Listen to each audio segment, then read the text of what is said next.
கர்த்தருக்குள் பிரியமான அன்பான தேவ பிள்ளைகளே, இயேசுவின் நாமத்திலே உங்கள் யாவரையும் தேவனாகிய கர்த்தர் ஆசீர்வதிப்பார், பலப்படுத்துவார். எந்த தீமைக்கும் சோர்ந்து போகாதபடிக்கு கர்த்தரை துதிங்க. ஏசாயா 45:2 சொல்லப்பட்டிருக்கிறது, நான் உனக்கு முன்பே போய் கோணலானவைகளை செவ்வையாக்குவேன். ஆமென். எத்தனை பேர் நம்புறீங்க கர்த்தர் உங்களுக்கு முன்பாக கடந்து போகிறார்? நம்புறீங்களா?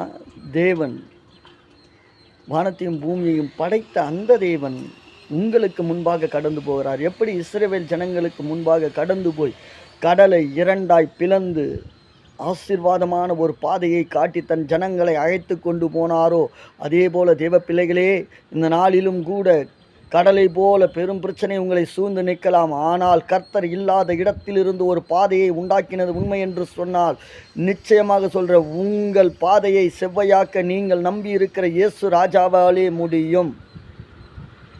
அதற்கு நீங்கள் ஆண்டவர் மேலே வைத்திருக்கிற நம்பிக்கை உண்மை என்று சொன்னால், சோதனை காலத்தில் மனம் பதறி எந்த ஒரு வீண் வார்த்தையும், மற்றவர்களை சபிக்கிற வார்த்தையும், மற்றவங்க இவங்க இப்படி இருக்கிறாங்க, என்னை சபிச்சிட்டாங்க, என்னை திட்டாங்க, நான் அவங்களுக்கு நல்லது பண்ண, நீ நல்லாவே இருக்க மாட்டேன் அப்படின்ற வார்த்தையும் உங்கள் வாயிலிருந்து வரக்கூடாது.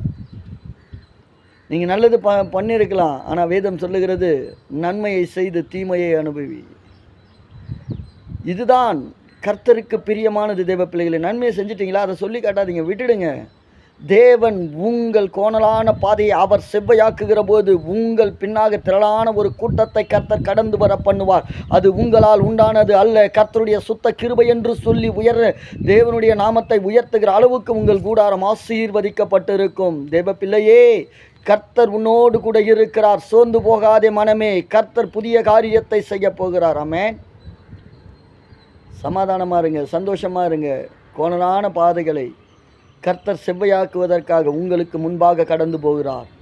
இயேசு ராஜா முன்னே செல்கிறார். ஓசன்னா கீதம் பாடுங்க. கர்த்தர் நல்லவர். God bless you.